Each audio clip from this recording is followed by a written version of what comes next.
This is Bronc Country.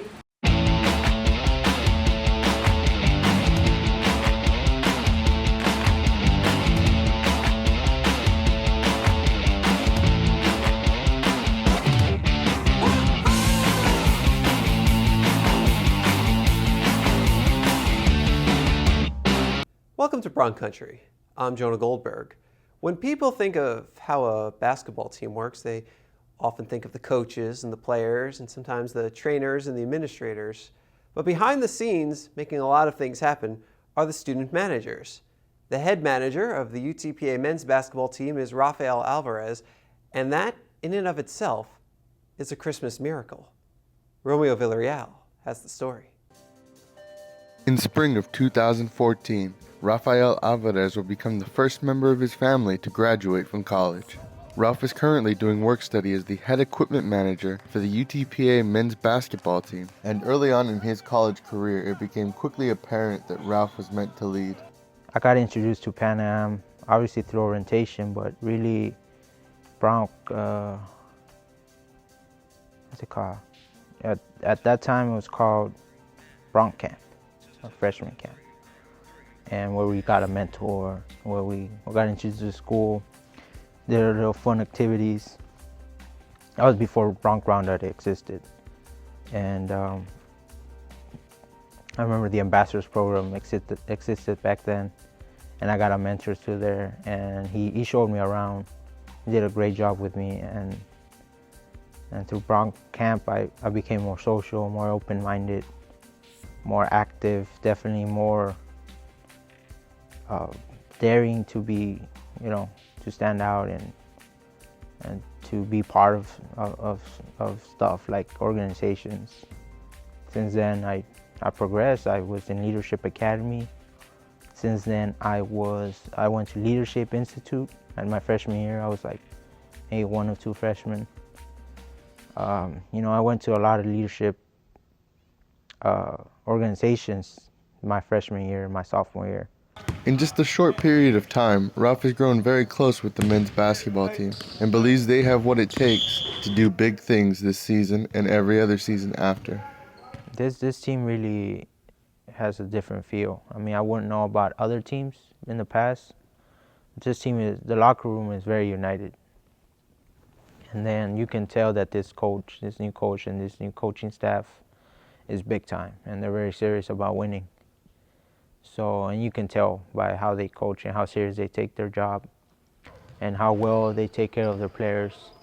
And that carries on from the coaches to the players and to the staff, like that work around them. So it's fun. I mean, I'm friends with all of them. They treat me right and make me part of the team.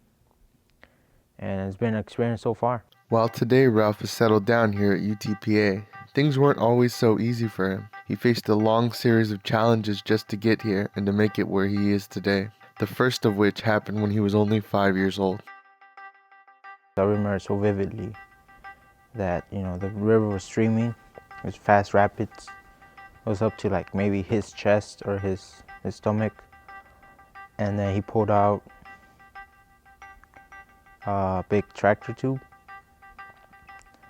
and he inflated it. Then my mom got on. And then it was my mom and my mom's womb. She was like 6 months pregnant. And then it was myself on top or to the side, I don't remember. And then was this dude, this coyote just pushing it, just through the rapids. It was very slow, but we got there. We got there slowly. Then he just inflated it and hit it, and we took off. It was that one part. I mean, there was so much to it, but that one part I remember so vividly. My mom even said I got mad because I didn't get to get wet. Because, I'm a little kid trying to get wet, but I didn't know what was going on. But what was really going on is me leaving home, going to another new home, new everything. Ralph was soon enrolled in school and learned English very fast. He was quickly placed in advanced courses by his teachers who saw a lot of potential in him. I was in a bilingual class that first year, and then by my second grade, I was put in a GT program. I was put in all English class already. So from then, I picked it up real quick. I remember loving school. I remember enrolling myself in summer school just because there's not a lot to do at home. We live with farm animals and there's not a lot to do. So I liked school. I remember elementary, middle school. I liked school that much that I didn't miss, and I went to go even if it was summer school. I appreciated it. It was like a privilege because we had nice things. We had food. We had air conditioning, all that stuff. Ralph is a humble student. He was one of my humble students. He was very well mannered. Good family values, and very studious. Always wanted to know what was going on, and he always doing his work on time. You never heard anyone talk bad about him. His teachers loved him. He was a very good student, so he stood out. Roxanne Garza is the college advisor for Rio Grande City High School. She was one of the people that showed both Ralph and his parents that college was still a possibility, even though Ralph was undocumented. Well, a lot of those students are reluctant. They don't think they can go to school because, of course, a lot of them are reluctant because of immigration. They think that the Border Patrol will get involved when they're doing their financial aid, when you have to ask for documents for verification and stuff like that, and when you do the affidavits. And then a lot of them, of course, the money. How are they going to pay for school? So they only qualify for state aid, not government aid. But Ralph would come into my office. Of course, he was an excellent student. He would take AP classes. He was doing the DAV program and all that.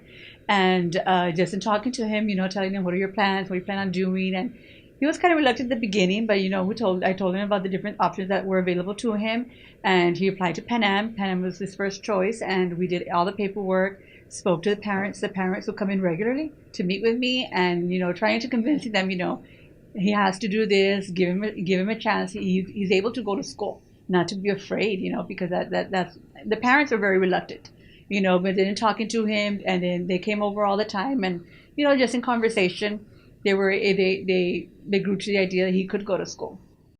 From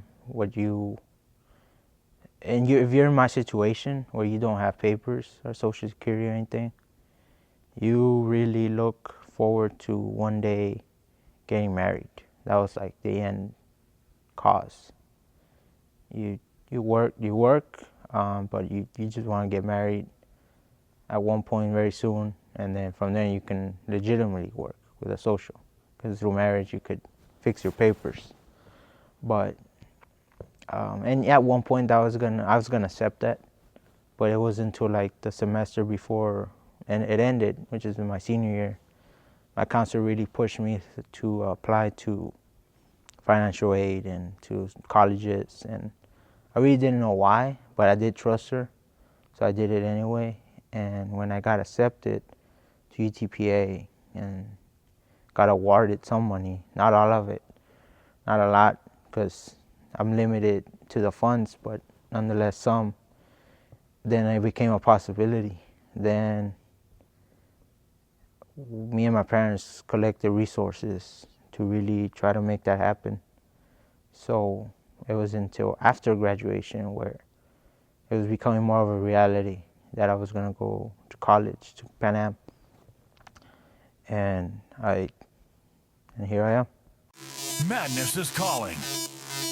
The 2014 WAC Men's and Women's Basketball Tournament. March 12th through the 15th at Orleans Arena in Las Vegas. 16 teams battle through the brackets on their way to the big dance. Be there to see who will go home the big winner. Ticket packages on sale now at UTPABronx.com.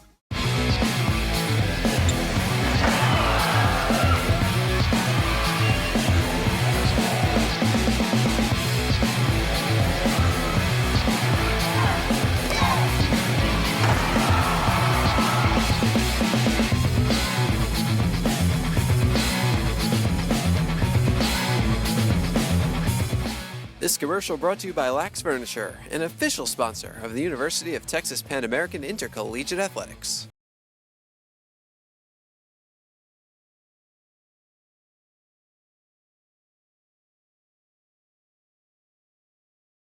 After one particularly rough spring semester, Ralph found himself in financial troubles, which led to one of the hardest times in Ralph's life. Basically, I didn't fit some requirements no more for most of my scholarships. And so I lost more than half, or around half of my funds that were given to me. I mean, I still paid for school, me and my parents, mostly my parents. But I had lost some scholarships, especially housing. So there was a semester where I really wasn't really doing very well in terms of where I was staying. I was bouncing around from friends to friends' house until I scarce the resources, and I found myself homeless.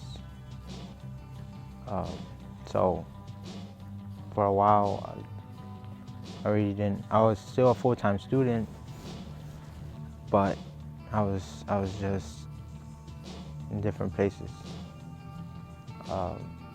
sleeping, places where you don't want to sleep if you're a student.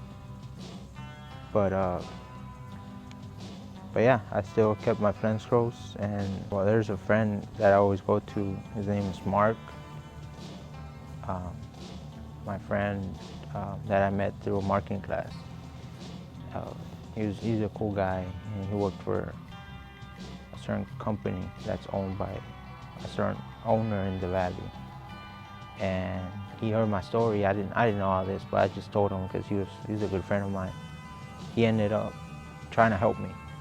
Actually, he's one of very few people I told, but because he just don't want to share that information. But he was a guy I trusted, and sure enough, was a good guy to trust, because he said it would help me as much as he could. You gotta understand, at that point, or like in my circumstances, you can't really get a loan, you can't really help yourself, you can't work obviously, so you're just stuck. So he took it upon himself to help me out, and he was really just gonna take a loan out for me, but what he ended up doing was telling his boss, or the owner of where he worked, my story, and he ended up helping me out. He made a contribution, and him and one of the administrations completed a scholarship for me to finish school. And that person in administration who helped Ralph out was Dr. Robert Nilsson, the president of the University of Texas Pan American, who, after being made aware of Ralph's situation, set up a scholarship in his son's name. I also talked to Dr. Cantu. That's the person you talk to when you have a student problem. So she's a vice president of student affairs. So you talk to her, and she was more than willing to help me out. So she had talked with Dr. Nelson. That was during the time that the owner was gonna help me out, the other donor, and they both contributed. And the deal was Dr. Nelson would help out with my meal, and that donor that helped me out, he remains anonymous to this day, but he helped me out with the room and board, or with the room. So it was the cooperation of Dr. Nelson and that donor that really, got myself back on my feet. I found out about it from the Vice President for Student Affairs. At that time, I didn't know that he was living in an abandoned house, but I heard about it. Another donor also heard about it, and he and I talked about doing something for Ralph, and so I found out in that way. I'm a human being, and one human being should reach out to another. That's why we formed a memorial for my son, and we've got a fund available for students right now, so that when they have emergency situations and they can't have what they need, they can come and we can give something from that endowment to them. Ralph is extremely grateful for the help he received from so many people, and is aware of what would have happened if not for their extreme generosity.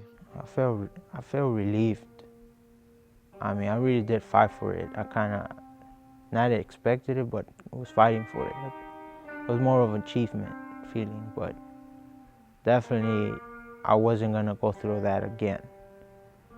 It was pretty much the spring semester was gonna be school or it was gonna be work. It was gonna be school without, nowhere to live. So I felt, I don't know, grateful. I felt grateful. I felt like I had a second chance in my academic career, and not a lot of people get that. I don't think college would have happened. I don't think my continuing there would have happened. I think I would have, and I was already considering it mid-semester, but I probably would have find some kind of job that I could work, off the system. The system wouldn't let me work. So probably would have done that and figured out a way to come back to school another time when I could.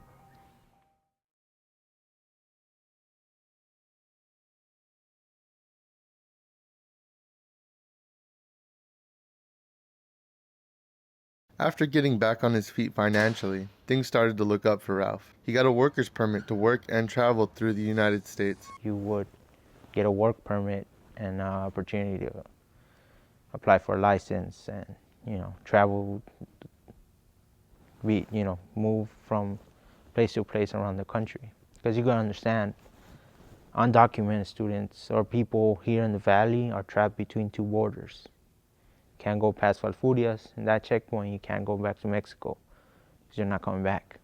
So that's why that policy was there, especially for us.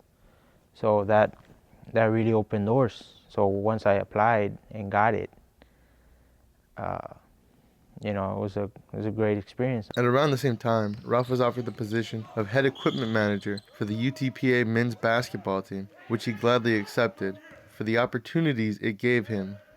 To this day, I still am not sure how I got chosen, but I know it has to do with my experience as a marketing intern for Bronc Athletics. So what I'm thinking is that they needed managers, and they asked for help, and of who might want to. So my name came up, and I was referred as, a good worker, because that's what I was. And so they gave me a call. And then I got interviewed by Coach McRoy, and he said he really laid it out what I was the responsibilities I was gonna have, and then the perks I was gonna have, the benefits, and sure enough, I said yes. I mean, to be honest with you, as soon as they said you get to travel with the team, I was all board.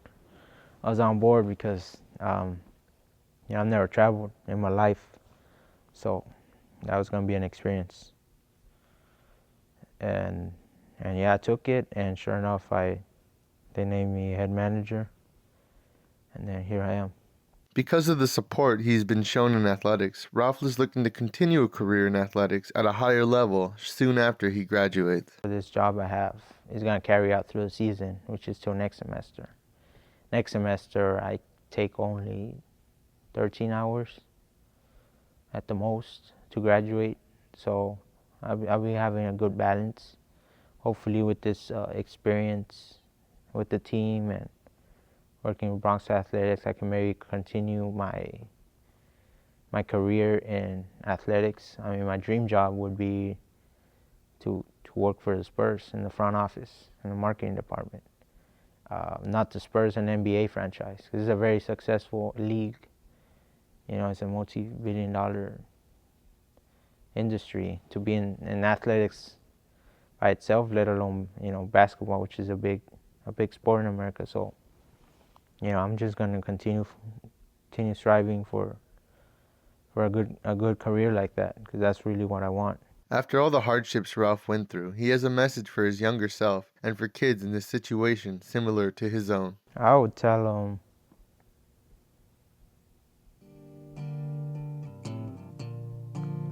I would tell them not to take things for granted.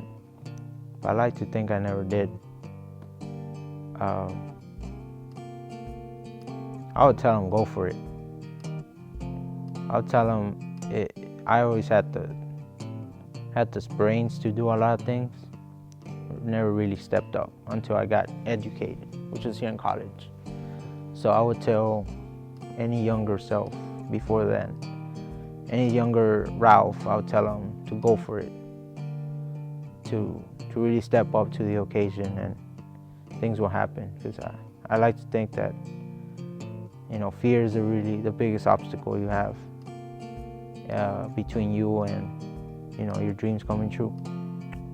So I'll tell little Ralph, little 5-year-old, 6-year-old, 10-year-old, 15-year-old Ralph to just go for it and to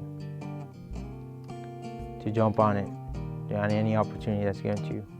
I think he's a very strong-willed person. I think that he will be successful in his life. I also think that he is a person who will give back. I've already watched him work with the undocumented students and help them to be able to get their DACA papers and the like. He cares. He'll be involved. My money's on you. My money's on you. You're the one my money's on. Your coin is ringing true. Put your money on me. Put your money on me. I'm the best bet you'll get. You won't get a guarantee.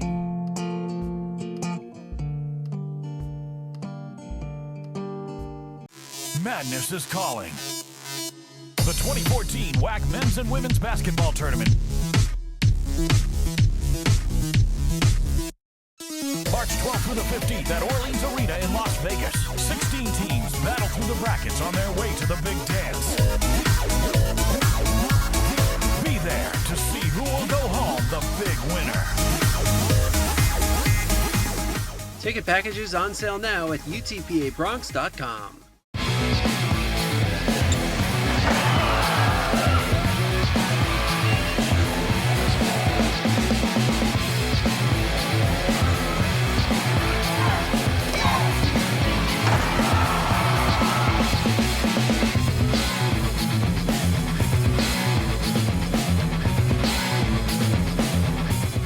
This commercial brought to you by Lax Furniture, an official sponsor of the University of Texas Pan American Intercollegiate Athletics.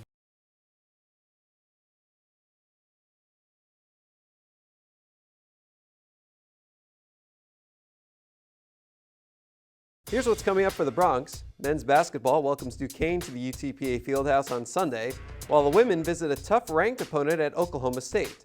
Both teams open WAC play for the first time on January 2nd against Grand Canyon. Now, if you want to guarantee your seats to see Bronx men's and women's basketball facing off against WAC competition, you still have time to get yourself some WAC packs. You can get reserve tickets to the Bronx WAC men's basketball home games for just $75. Women's WAC packs go for $25. Want one? Get out your phone and give the Bronx a call, 956-665-2221. We want to thank you for stamping your passport in Bronc Country this week. Schedule another visit for next week. But until then,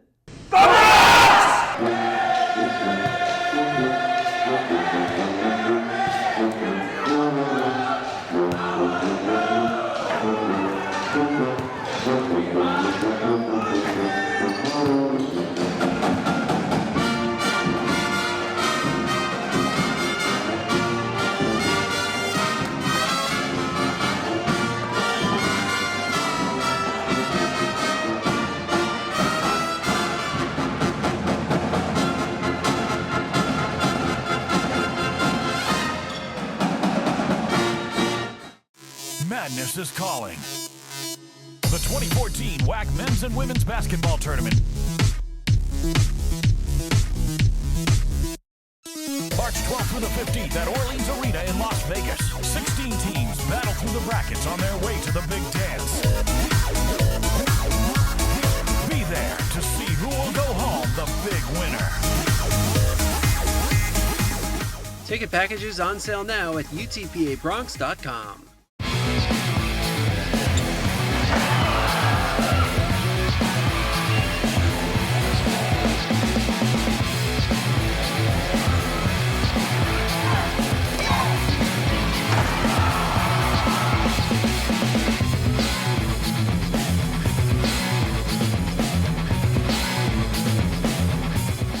This commercial brought to you by Lax Furniture, an official sponsor of the University of Texas Pan American Intercollegiate Athletics.